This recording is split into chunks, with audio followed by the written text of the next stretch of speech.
Well, hello, everybody. It's so nice to see people in the room. At the work session, it was completely empty. So welcome to City Hall. Thanks for joining us. We'll go ahead and call the meeting to order. And we start with an invocation, which we observe by a moment of silence, followed by the Pledge of Allegiance.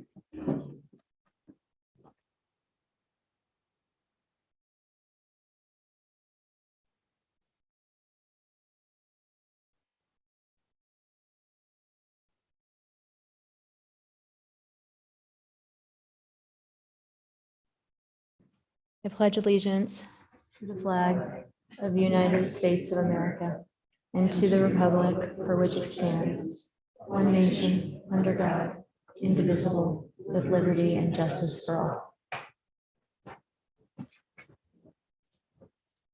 Thank you. Clerk, will you call the roll? Agent. Here. Flag. Here. Halliburton. Here. Sanchez. Here. Willits. Here. Whittings. 5 present, 1 absent. Thanks. And next up, we have a request for approval of the minutes from September 27th. Madam Mayor, I move approval of the city council minutes of the regular day meeting of September 27th, 2022. Second. We have a motion and a second. Clerk, will you call the roll? Willits. Yes. Agent. Clegg. Yes. Yes. Halliburton. Yes. Sanchez. Yes. All in favor, motion carries. And now we have no special business, so we're going to move into the consent agenda. All items with an asterisk are considered to be routine by the council and will be enacted by one motion. There will be no separate discussion on these items unless a council member or citizen so requests, in which case the item will be removed from the general order of business and considered in its normal sequence. Madam Mayor, I move approval of the consent agenda as presented. Second. We have a motion and a second. Any discussion?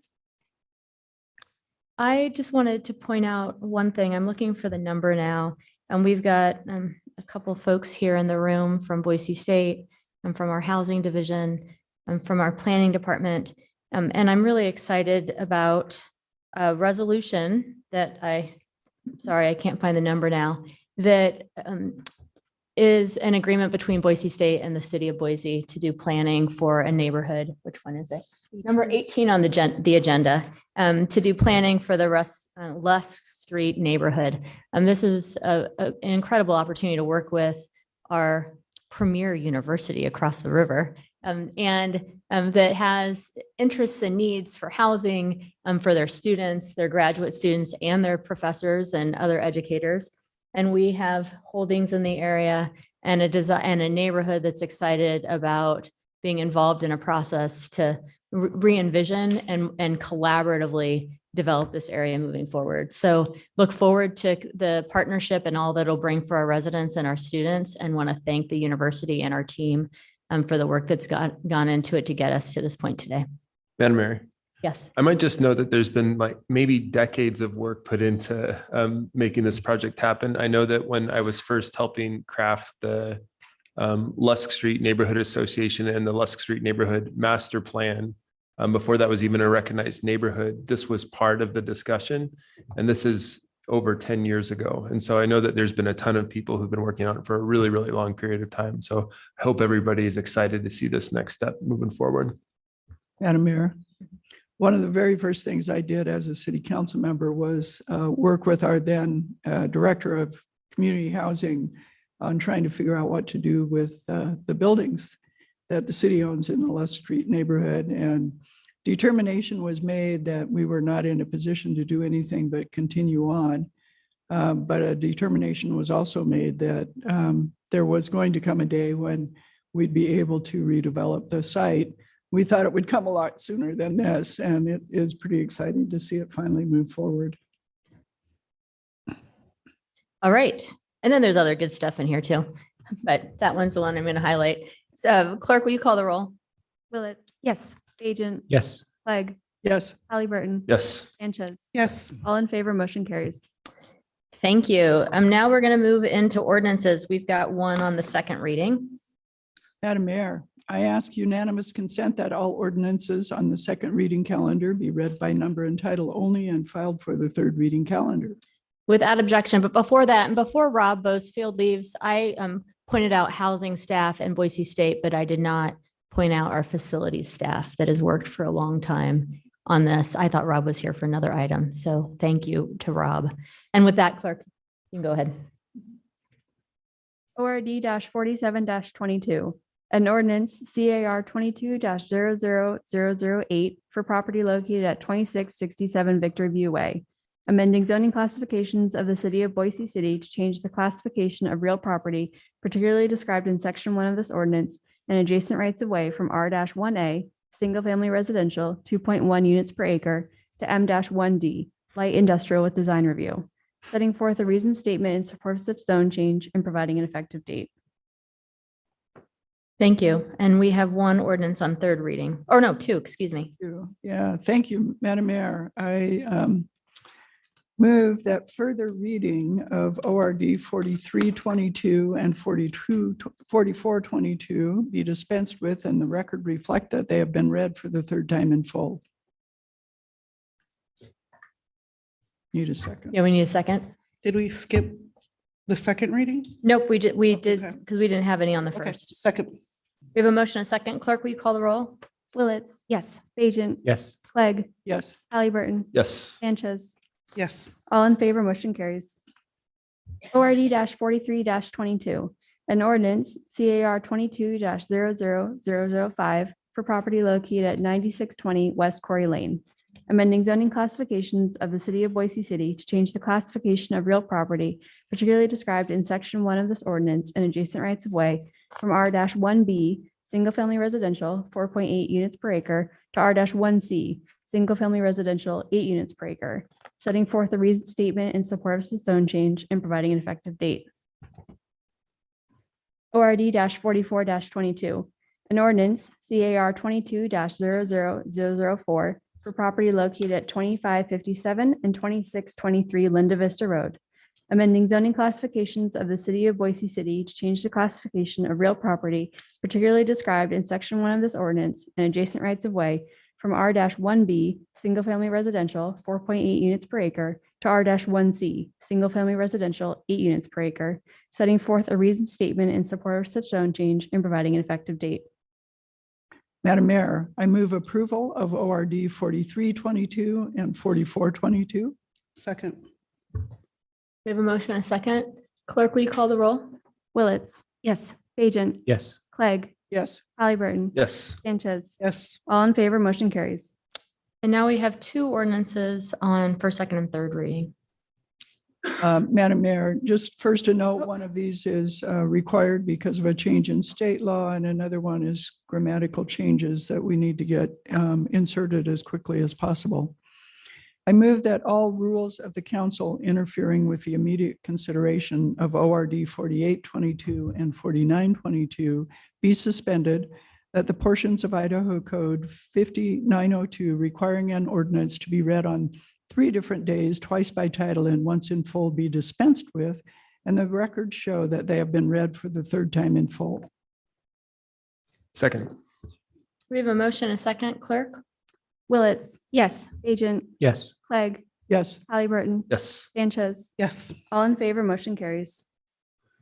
ORD 48-22, an ordinance repealing Boise City Code Title 5, Chapter 2, Section 2, entitled Tobacco Use by Minors, providing for a waiver of the reading rules and providing an effective date.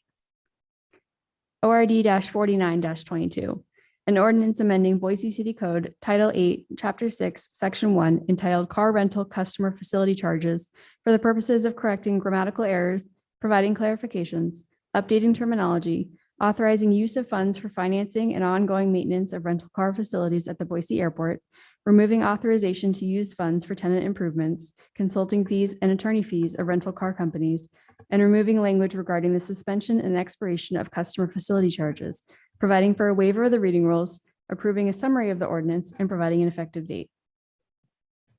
Madam Mayor, I move approval of ORD 4822 and 4922. Second. We have a motion, a second. Clerk, will you call the roll? Willetts. Yes. Bajent. Yes. Clegg. Yes. Halliburton. Yes. Sanchez. Yes. All in favor, motion carries. And now we will move on to public hearings.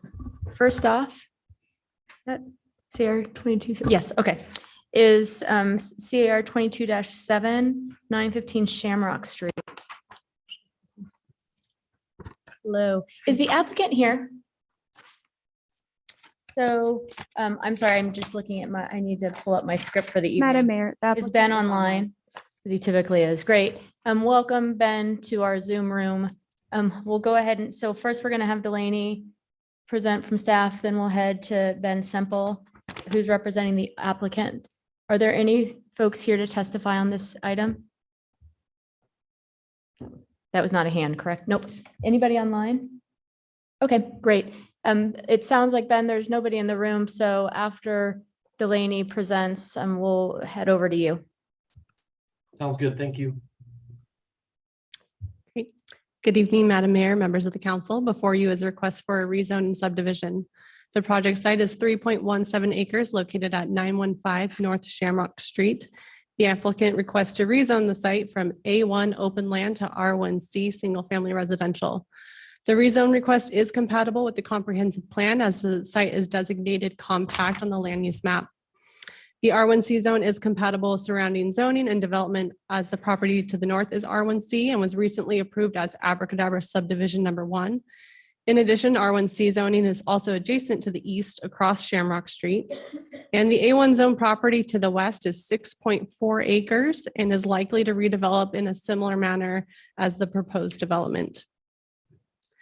The request includes a preliminary plat for the Abracadabra subdivision number 2, a residential subdivision comprised of 23 buildable and 3 common lots. The proposed public street connecting to Shamrock Street will provide adequate access and future connectivity to the parcel to the west. Future development in this area may allow Shamrock Street to be built out to a collector roadway with 36 feet of pavement and to fully connect to Emerald Street at a future date. This street full build out would likely require that the Settlers Canal along Shamrock right-of-way be tiled. The current conditions do allow for bicycle and pedestrian connectivity to Emerald Street. As Shamrock Street is a future collector roadway, a 20-foot landscape buffer is normally required. However, the planning team is supportive of waiving this requirement and allowing for a 5-foot detached sidewalk with an 8-foot landscape buffer, which will provide street trees along Shamrock Street. And with the necessary roadway dedication, there would be limited space to make that 20-foot landscape buffer work. Furthermore, the landscape buffer requirement was waived with the development to the north. The project is providing, a pathway along the south abutting the canal. This is in compliance in accordance to the Boise Pathway Master Plan. The applicant has proposed 5-foot wide attached sidewalks internal to the site. The Planning and Zoning Commission did recommend approval, and I'll stand for any questions. Any questions? Madam Mayor, just a real quick question. The associated subdivision with this has a roadway traveling to the west that is a stub roadway. So just want to make sure that that is the intent of that. Excuse me. Madam Mayor, members of the council, that stub roadway is anticipated for future connectivity. I did overlay the 2 subdivision plats so you can kind of take a look. This parcel does not quite reach that stub that would run north-south along the western property. But as future redevelopment occurs, we would look to continue the stub streets and public road connectivity. Thank you, Madam Mayor. Just keeping in mind that the A1 designation today is on a piece of land that goes all the way to Don Drive on the west, and connectivity to there would be really important in this space where there really is very little connectivity to the west through this section. Noted. Thank you. Thank you. Any further questions for staff? Okay, thank you. Ben, you heard the question from the council president. I'm wondering if there's anything further that you would like to add to the recommended approval. Madam Mayor, members of council, I don't have a lot to add. The developer did have multiple conversations with the property owner to the west about trying to connect those 2 roads. now or purchase more property so that that could occur right now. They were not interested in doing that, the neighbor that is. But the intent is that this stub of this road will be public and will be stubbed for future extension. We are talking with ACHD about the turnaround because we do have some private shared driveways that come off of the east-west road that function as a fire truck hammerhead. So any vehicle could turn around on this site without the need for a large cul-de-sac or stopping it short of the property line to put in some sort of additional turnaround. We feel like this does set up this area for future extension of that roadway for connectivity, as well as establishes that pedestrian pathway as part of the master plan along the southern border here of the property. We've also, the southeast corner, we've chosen that space for our common area open space, specifically because it highlights where the green belt or the bike multi-use pathway connects to this site. And also Shamrock right now has sharrows along it, which is conditioned as part of this project frontage on Shamrock to continue the installation of those sharrows to highlight. I believe Shamrock is designated as a bikeway in the north-south direction as well. That's really all I have to add, and I would stand for any additional questions also. Madam Mayor, Sure.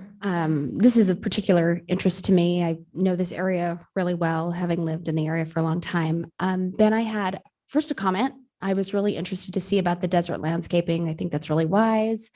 We live in a desert and was glad to see that that was spelled out and that homeowners knew that that was what would be available to them.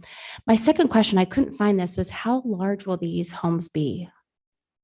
Madam Mayor, Councilmember Willits, right now, it's the builder that the developer is talking to is looking at, I believe he's looking at somewhere in the 1,800 square foot to maybe 2,200 square feet or so. The lots specifically were chosen to maximize the density on this site. We're meeting the density that's allowed in R1C. It does allow for a little bit smaller lot that then, just would allow for a smaller home anyway. It is more of an attainable size, we feel like, when pricing out something that's closer to, it could be as small as 1,500 square feet, but I don't even know if they're proposing anything that's 2-story. I think most of these are single story, maybe with a little bit of a half-story bonus on them also. Thank you. Madam Mayor. Mhm. Ben, a couple of questions. First of all, it looks like you're at a density of a little over 7 units per acre, which I applaud, coming close to the zone maximum. My question is, there's 2 common driveways to the south and lots taken off of those. I wondered if you considered actually connecting, taking those 2 common driveways and connecting east and west and having more of an alley loaded product that faced the green belt rather than all of these oddly configured lots that don't really connect either way to the green belt or otherwise. Madam Mayor, Councilmember Clegg, we did look at a couple different layout scenarios on this. With the alley setup, we basically, ACHD has some heartburn with turns in alleys. And so we would have to look at it, making it a public right of way. And it was proving to be a little bit challenging. It also, we'd probably have to end up losing a couple of lots off of the project to make that really functional. We're still working with the irrigation district too. They, started out with a little bit of take on that south, and now the easement seems to be growing all the time that we need to accommodate and keep all of our improvements out of. So with the size of the homes that the builder really wants to accommodate on these, this was the layout that worked best for that product. We did look at a couple different versions. Okay, thank you. I appreciate that you thought about it. My other question, this is an area that has a lot of historic vegetation, especially trees along the canal on the east side of Shamrock that over time are probably going to be lost. They're not in very good shape. They're not in very good health. Are you going to, what size trees are you going to put in this landscape strip out in front of the sidewalk? Madam Mayor, Council President Clegg, at a minimum of class 2, we do have an 8-foot wide planter strip in here. So we anticipate just standard class 2 street trees. I have a minimum, I believe, of 2.5 inch on the plan there. We are looking at removing some older trees. Most of them are old fruit trees that are exhibiting some pretty troubling pest characteristics on them. So they kind of need to go, but we're fully mitigating for any removal. And, you know, if we can find some places specifically along that pathway to the south that we can get some larger trees, maybe a couple class 3 trees in, I'm definitely trying to explore that opportunity just so that we can get, you know, there's a little bit of a park feel in that southeast corner. So if we can incorporate some larger trees to help a tree canopy, we absolutely will. Thank you. I encourage you to talk to our city forester who has been experimenting with a couple of class 3 trees that grow pretty quickly and provide over time a lot more canopy than any of the class 2s, and yet seem to be adequate work size-wise in these kinds of planting strips. So just make sure as you go forward with this that you talk to him if you would. Madam Mayor, Council President Clegg, I definitely will reach out to, I think that's Mike Andrews down there. I talk with him on at least a monthly basis on stuff. I want to advance that conversation to ACHD as well, because I know that they have some different policies regarding the size and class of trees within their planter strips and the required width of those. If they're amenable to putting a class 3 tree in an 8-foot wide planter strip, if we can show them that that root system won't impact their facilities, we absolutely are open to that. Great, thank you.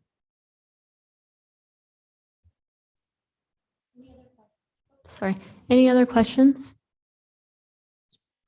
All right, I'm going to open this up for public comment. I want to confirm that nobody in the room is here to testify on this.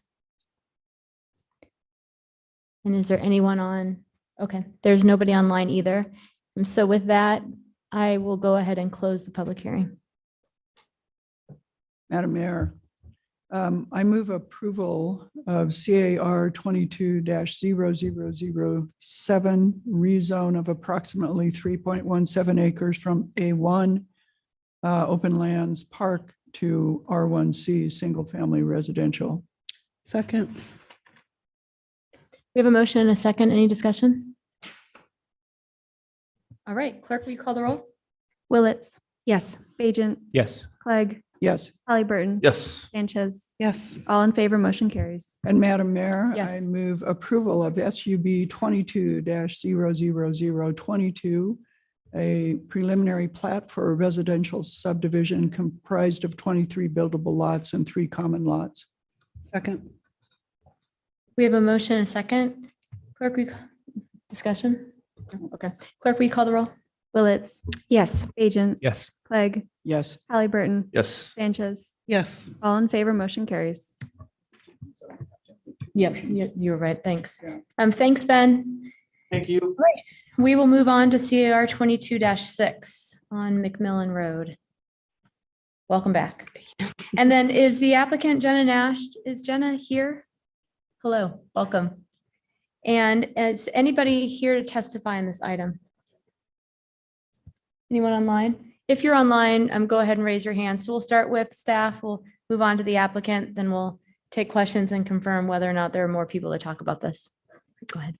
Great. Good evening, Madam Mayor, members of the council. Before you is a request to modify a development agreement This project site is approximately 1.38 acres located at 10,009 West McMillan Road in a NODDA neighborhood office with design review and a development agreement zone. The site is located on the south side of West McMillan Road in between North 5 Mile Road and North Maple Grove Road. Settlers Canal runs along the southern boundary of the site and separates this property from the neighboring single-family residential neighborhood to the south.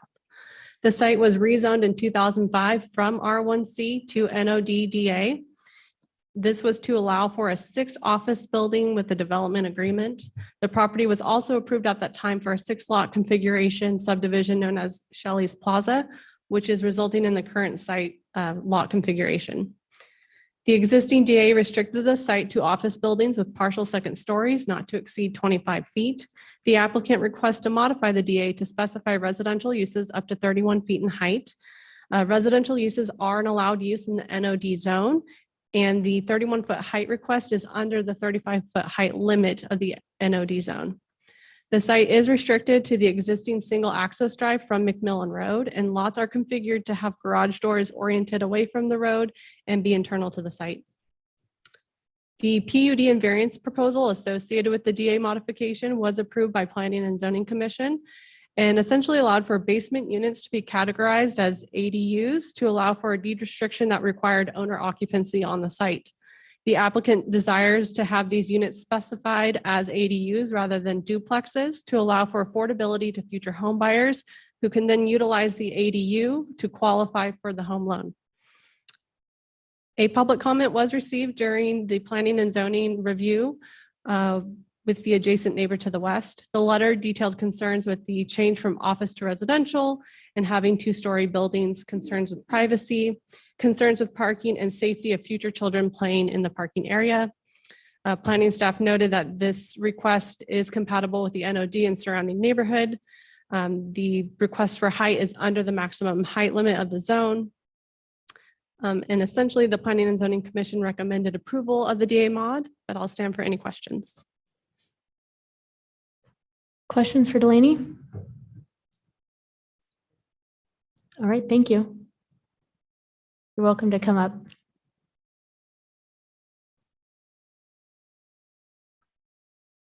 Madam Mayor and council members, I'm here to answer any questions that you have. Great. Do you have any questions for the applicant? Madam Mayor, it's interesting that we have 2 small subdivisions so far apart that are both creating sections of pathway along Settlers Canal. And so it's good to see that. But most of all, repeat sort of what I said previously, as you look at the trees for this site, and it'll be great to get some trees on this site. Try to size those so they actually are big enough to provide shade if you can. Okay. Yeah, we can definitely do that. Madam President, Madam Mayor, and council. Thank you. Madam Mayor? Sure. Just a comment. This is another one in my neck of the woods. I actually walk and drive by here all the time, so I'm really familiar with it. I was really excited about the ADU element because there's a lot of interest in this, and particularly in that area of West Boise, there are some homeowner associations that don't allow it.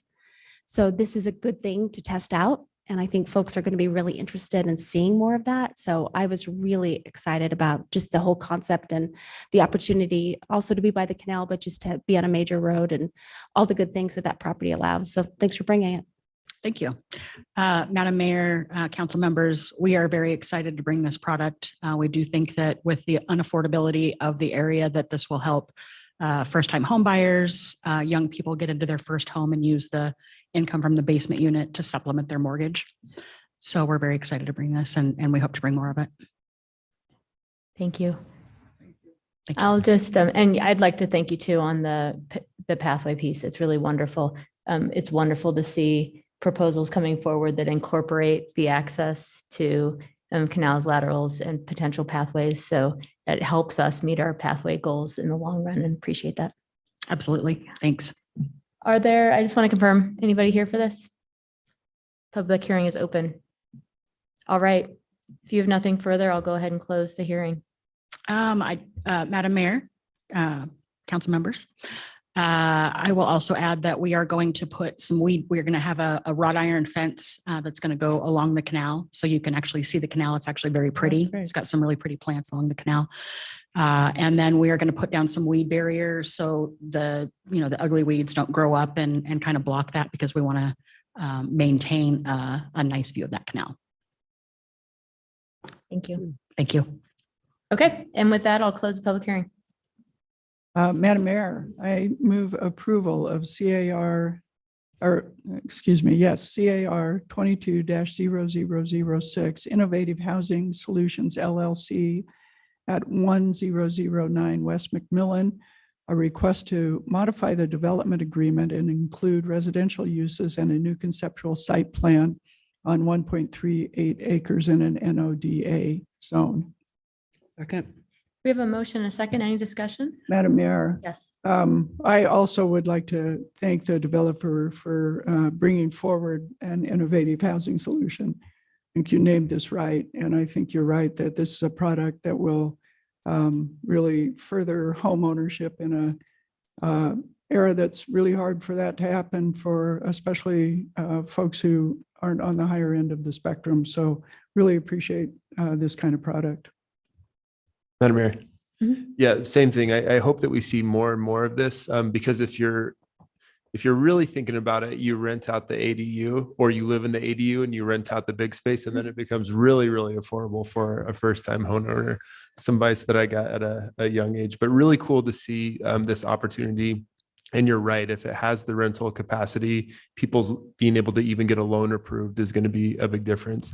And again, just one more, I think, quick thank you for the Pathways Master Plan incorporation right there. It's actually a pretty cool little section that might allow you to cut off a major intersection and get to some really neat areas. There's like an elementary school close by. There's an Albertsons just not too far down the road.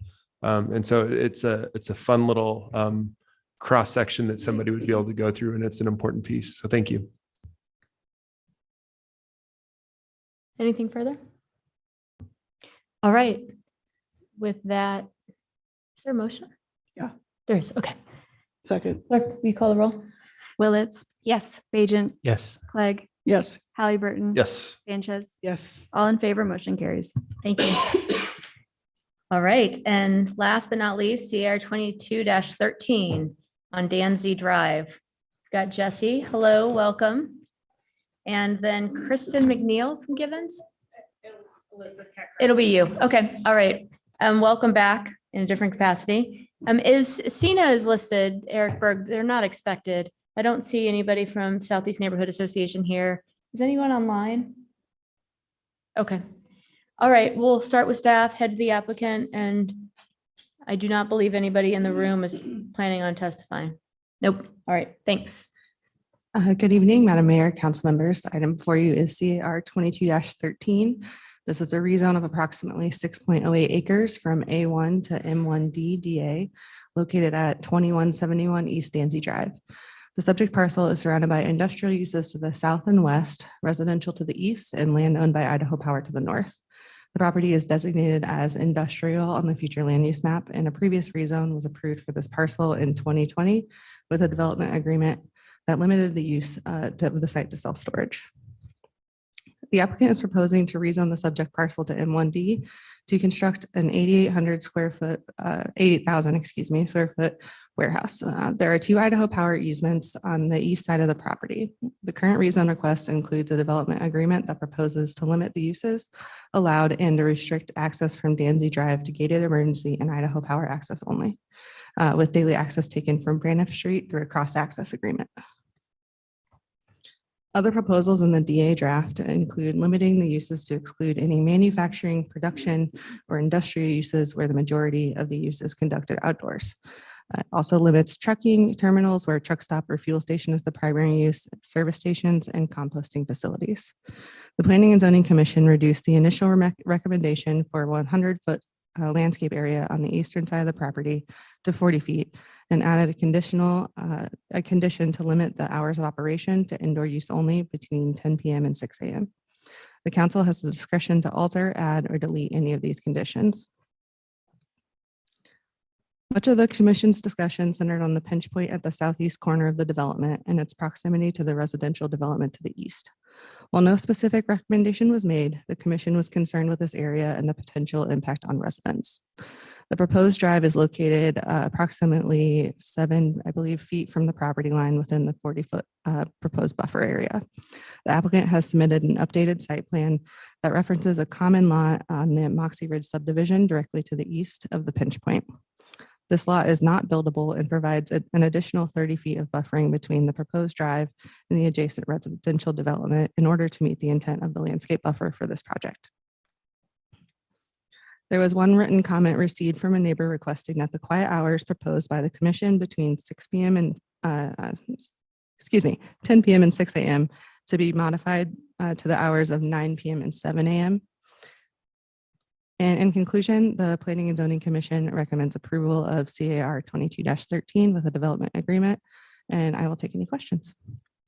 Madam Mayor, I just had a clarification question on the quiet hours. Were those quiet hours agreed to or were they not? Madam Mayor, Councilwoman Bullets, those quiet hours were agreed to by the applicant at the meeting.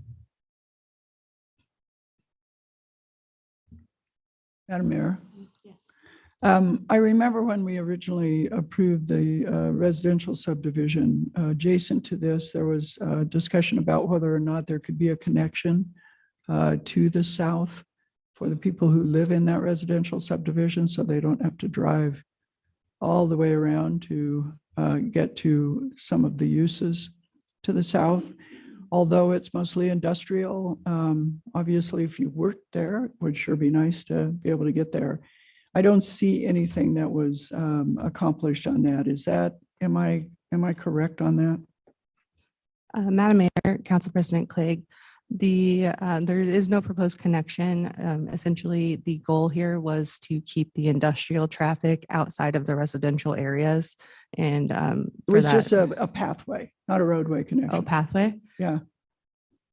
That was not part of this application. Again, I think it was to keep some of that separation, especially with this being a truck heavy area. Okay, thank you.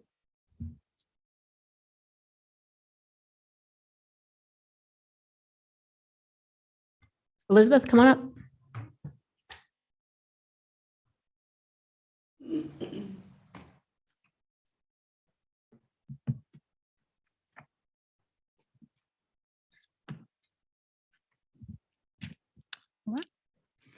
Madam Mayor, Boise City Council members, Elizabeth Kekrit, 601 Bannock. I'm the attorney on this. I'm with Givens Pursley. I'm here today just to present the Danzy Drive Industrial Development. With me is Blair Eklund, who is one of the owners of the project. And then we also have Jeff Schlichter. I should learn how to pronounce people's names given my own. Before you stand up and try. Yeah, who is the architect who will be able to answer any more specific detailed design questions that we may have, that you may have. Okay. Do I have the ability to go slide? Oh, to you slide? should have a clicker somewhere. Okay. Yeah, okay. Just briefly to go over the things we're going to be talking about is this subject land is intended to be utilized for light industrial uses. That is how it's shown on the future land use map. This developer is very well qualified to rezone and develop this property, in large part because they own the property to the south on Braniff Drive, where they're going to be able to grant that cross-access easement. So we won't be looking at any sort of industrial traffic going through the neighborhood. Instead, it'll all be coming in from the south. And we also did, after meeting with the neighbors, meeting with staff, we have made some changes to the plan that we do think makes it much better. It makes it a really good fit for having an industrial development abutting up to the residential, especially when you look at how this is really an infill development with industrial on the other three sides. And so after we had made those changes and worked with staff was recommending approval, as did the Planning and Zoning Commission. And now Mr. Eklund is going to go through some of the more details on this development for you. Thank you. Blair Eklund, 1334 Silver Rock Lane, Evergreen, Colorado. in for a couple days, although my wife graduated from Boise High, so we do have some roots here. Just don't make it back often enough with young kids at home. Excited to talk to you today about this opportunity and rezoning infill land, which is one of the few parcels left that's available for industrial and called for industrial in the long-term plan. We acquired it from Jim Congers, who did the residential development Moxie Ridge to the east. If it could have been residential, he would have developed it as residential with the power lines overhead. It's really the most compatible use in our mind is industrial. To the north of the property is Idaho Power, and it's you know better than I, but unlikely to be developed anytime soon. Some pictures from our nice, beautiful day yesterday. Top left is looking from the parcel line. So on the south side of Danzy, looking east. So there's an industrial company, Alsco, that abuts the residential neighborhood. That was this old industrial neighborhood has been there a long time. And then the bottom picture is the one I'd like you to focus on, please. This is the far east side of our property that we own to the south. It's called 2100 Braniff, and looks to the north. So you can see the power lines, and there's a gap in between the power lines and the fence that seems to be the best solution for access. Just a question, is that white fence, is that like a plastic fence or something? Are the homes on the other side of that? They Just are. trying to get my bearings from the other picture. You're exactly right. Okay, Yes. all right. The row of homes running south to north start. I don't know the exact square footage, but the first lot that you're seeing right there is vacant. Okay. It falls underneath the power lines, but then directly north of that and to the east is where the homes start. Thanks. Yeah, great question. Couple slides on our building to the south, 2100 Braniff. We acquired it last year from Wabtec. It was an old, ugly industrial, and we're excited. We have our permits in hand, and shovels are out there digging dirt today, and it'll be available. And we think we'll have a CO somewhere around first quarter of next year.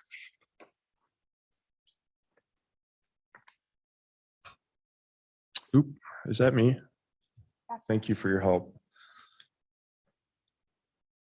Could you please go to the next page, or is that me? There we go. Top is a before picture. Looks mostly like that today, but it's improving by the day. And bottom is a rendering of what it'll look like in a few months.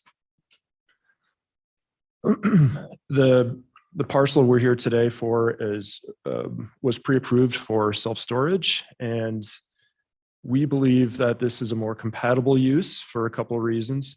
First is really the access. We're uniquely able to provide access given our ownership of the land to the south. Next, self-storage in Idaho, according to selfstorage.com, has the most amount of self-storage in the nation at 10.71 square feet per person. Contrary to that, industrial is about as tight as it's ever been. Boise is the most, if not the second most tightest market that a lot of the commercial real estate firms track in the nation at 1.2% vacancy. This is a quick excerpt on the vacancy rate from TOK as of June 30th of this year. The pinch point is what we spent a lot of time in discussion with the Planning Commission a couple months ago. And as you can see on the bottom right-hand side of the picture, we've depicted where the entry is and some of the issues we ran into of trying to change the design. We're really constrained with the electrical lines and the building design. So we've pushed the building as far west as we can to avoid the electrical lines and build as large of a building as possible. And with that, it's hard to circulate traffic behind it. And then if you access to the west or to the left of the electrical lines coming in from the south, it's really close to the building. So it would be unsafe with people entering and exiting the building, as that would be an office area on the far south area. Depicting the power lines in more detail. Elizabeth? So a couple of things, just going back here on the power lines. What we are still proposing, actually, if you go back one more on the site plan, is there is still, the buffer reduces to 15 feet at the bottom at that southern, which is the required buffer for the zone. So what we're asking for is not any sort of deviation for the zone, but we're actually just asking to meet the minimum for the zone there, with it then expanding up to the 40 feet really by the time you get to that first lot going north. There's also a big power, the arrow that's pointing down on there, the red arrow that's pointing downward direction, that's a place where the power line, where the big X, whatever they're called, where that's actually being held. So that really constrains the property to have to go around one way or the other. And so this also allows the trucks to come in with a smoother entry versus making a big right-hand turn as they go around the other building and in. So this is really, in our opinion, the best, sort of the best of all worlds is how we've been able to get to this after working with staff and the neighbors and everyone on this. And then again, that one parcel that is on the private on the residential development to the east, the power line does go directly through it. So there will never be any development there either. We did really take into account through the neighborhood meeting and the meeting with staff and the commission meeting. We only had one attendee at the neighborhood meeting. The feedback was they just really did not want industrial traffic through their neighborhood, which I think we can all appreciate. And they wanted the signage facing away from their residential area, to have no lit signage pointing towards the residential area, which we also have very easily agreed to do. We did have the planning commission meeting on August 1st. And at that time, we agreed, or it was suggested, that we would agree to the hours of 10 p.m. to 6 a.m. for primarily inside activities. We know that there was a recent late comment that did request that those hours be changed, but we really think that a 10 p.m. to 6 a.m. is a sort of appropriate quiet hours for this type of development.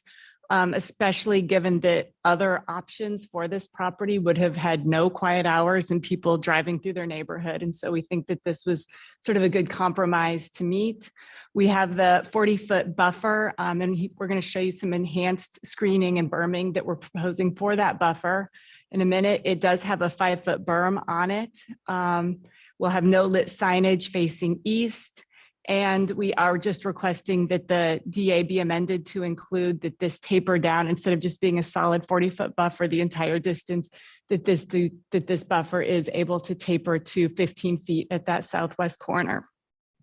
The only other change that we're asking for on the development agreement is that it does say that it will be emergency access only through the north, but Idaho Power has also asked to have access through the north.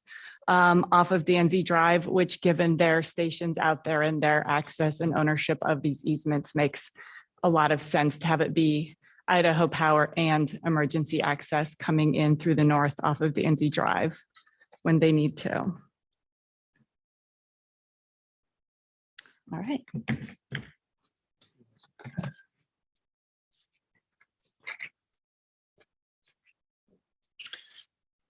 What we've depicted on this slide is a vantage point looking to the north, or to the to the north at the homes and what their side of view would be, and trying to take into account of if we live there, what would we want to do. And so out of that, we put in a berm, enhanced landscaping, which we've proposed. We have a couple plans that we propose and we'll show later in the presentation. And with that, we think it will really help mitigate the sound, which you'll see the top going above the homes is the sound line, and the sight line from the second story is just barely would just barely view the top of the building.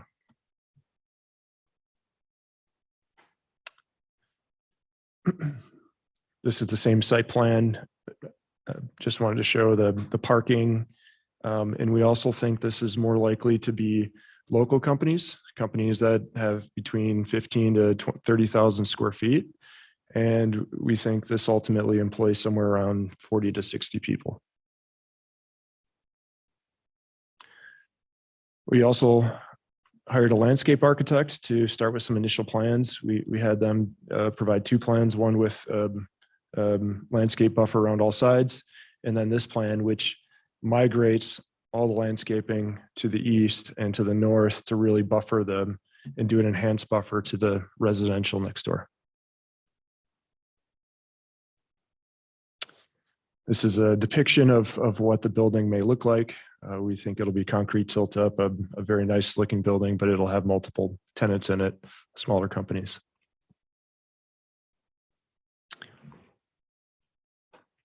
So just in conclusion, we are asking for for approval of this rezone with the DA.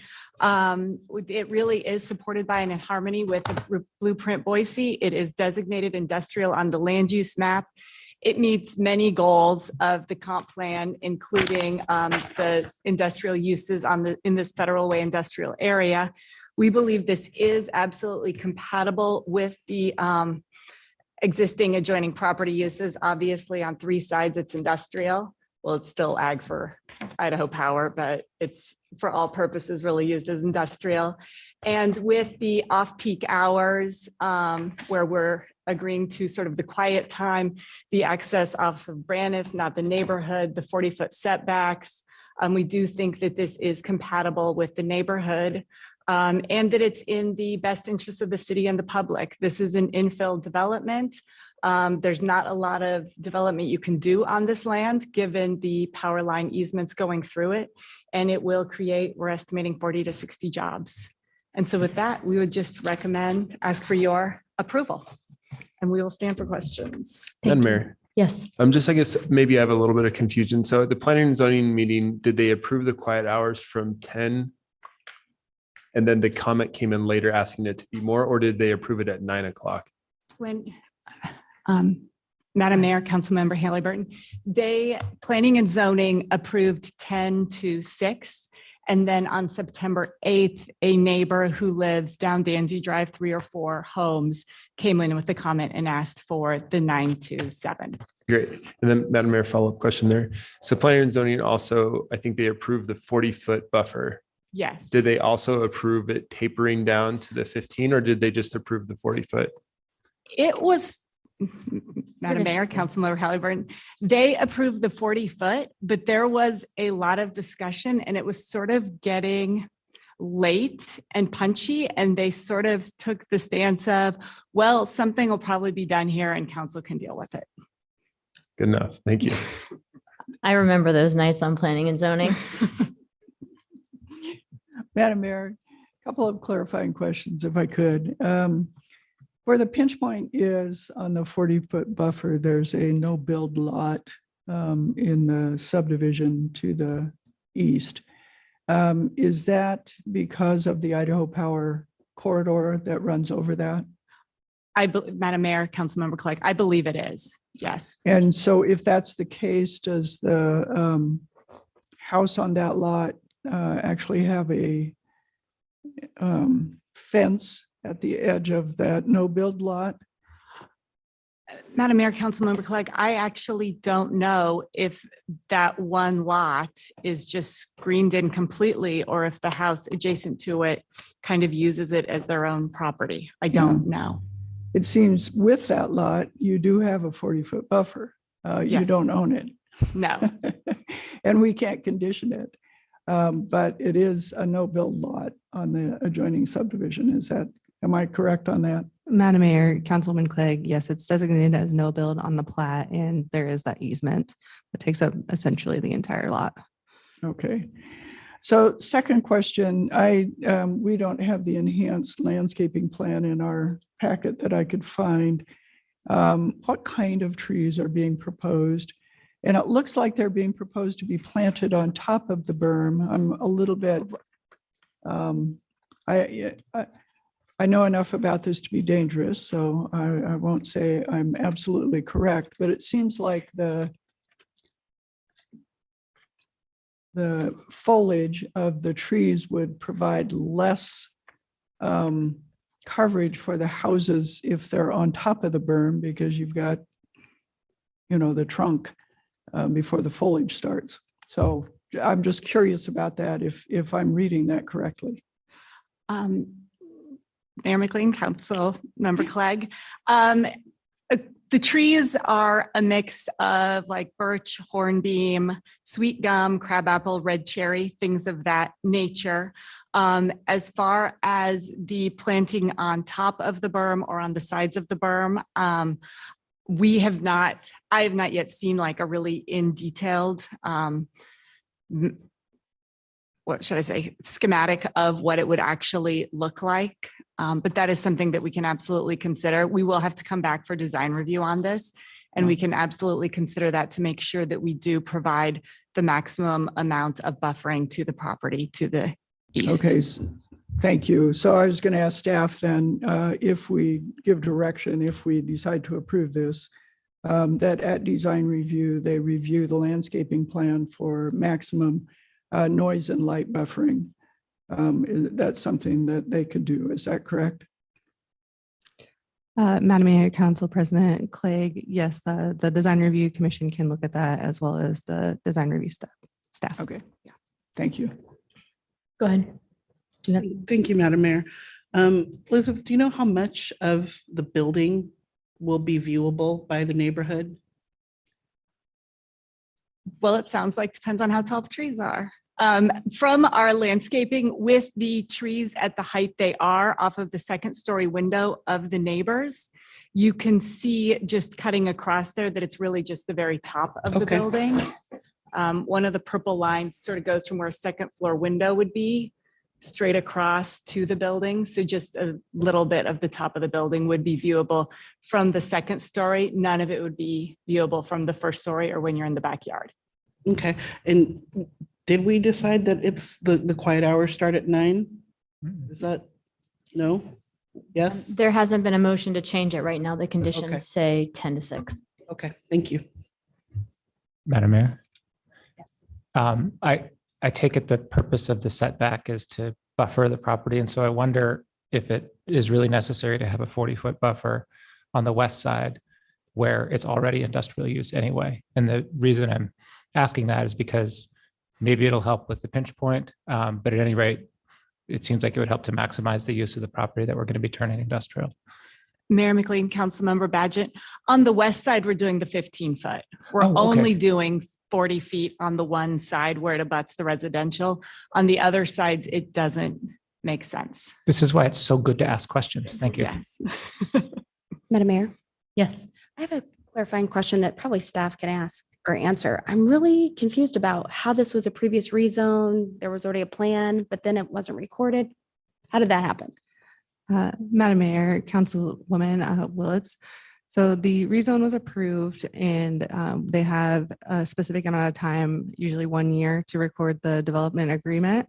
And since the previous applicant did not record that, the rezone did not take effect. Thank you. Further questions? All right, thank you. Thank you. Just going to reconfirm that there's no one here to testify. Anyone online? Are there further questions for staff?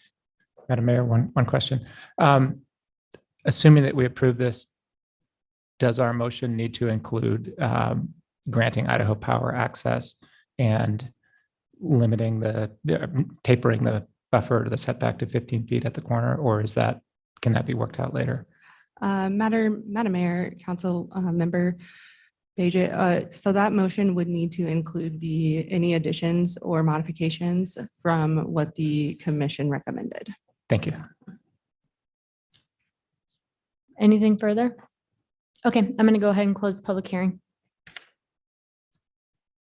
Madam Mayor, I move approval of CAR 22-13, 2171 East Danzy Drive, with adjustments to reflect that Idaho Power can access the property to the north as though it were an emergency entity, and that the development agreement be modified to taper the buffer to 15 feet at the southeast corner. Second. We have a motion and a second Madam discussion. Mayor, Yes. Yeah, if I could ask the maker of the motion if he'd entertain directing design review to look for the maximum light and sound attenuation when they review the plans. I'd be happy to change it to That.